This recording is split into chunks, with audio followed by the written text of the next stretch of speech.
If you think knowing all the top OT questions that float around on Reddit make you prepared, you might be. You might know those answers, but you can't practice the rest of what actually happens in the OT school interview. And the committee knows that you know what's on the internet. That's why they changed the questions, deliberately, because a rehearsed answer tells them almost nothing about whether you're ready to be an OT. They're not looking for answers, they're looking for OT students. And for the next few minutes, I want to show you exactly what the difference is and how to prepare for the thing they're actually evaluating. Because the preparation that actually works, the kind that makes committees lean forward and listen more, rather than recognize another rehearsed applicant, looks completely different than the content most OT content is teaching you to do. Committees are experienced evaluators. They've conducted hundreds of interviews. They know what a rehearsed answer sounds like. The rhythm is slightly off, the language is too polished for genuine conversation, the delivery doesn't match the spontaneity of real thought.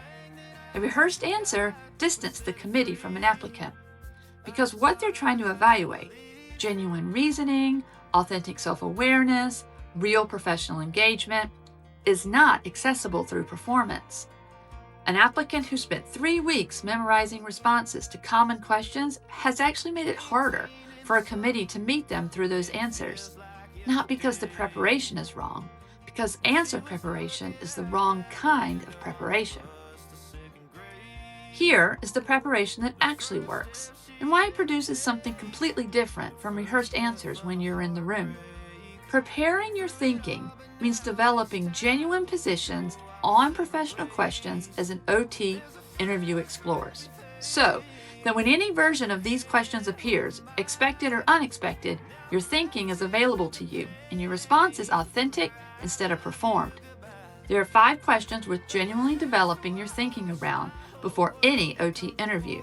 Number 1, what do you genuinely understand about occupational therapy that you didn't understand before observations? 2, what are my honest professional growth edges right now, and what am I doing specifically about them? 3, what attracts me to this program specifically, this faculty? 4, when I've made a mistake in a professional or academic situation, how have I handled it? And what did it reveal about who I am professionally? 5, what does occupation mean in human experience, and how have I seen what that means in the clinic? Those 5 questions prepare you for almost every version of an interview question could ask, because they all lead back to the same place. Who are you professionally? Are you ready?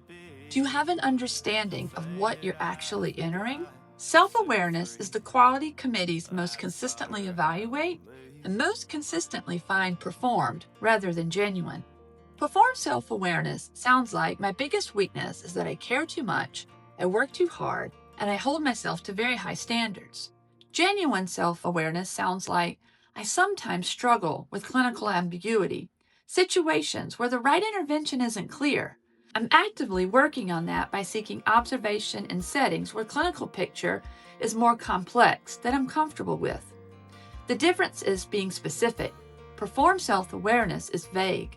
Genuine self-awareness names something real, it connects to professional practice, and describes what you're doing about it. That specific thing is not something you can manufacture in an interview prep. It comes from an honest reflection done before you ever walk in the room. And here's a piece of interview preparation that is almost completely underused by every applicant, and one that creates one of the most powerful distinctions available in an OT school interview. Most applicants treat the OT interview as if it's a one-way evaluation. They're being assessed. Full stop. The strongest applicants treat it as a mutual professional conversation.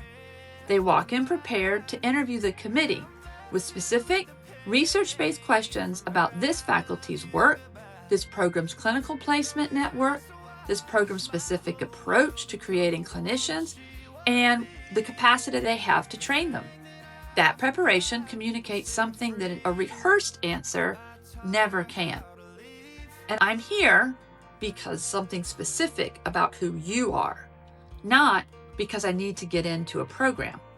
Committees remember those applicants every time. Write honest answers to all 5 thinking questions before your interview. Full sentences, and don't edit them to be impressive.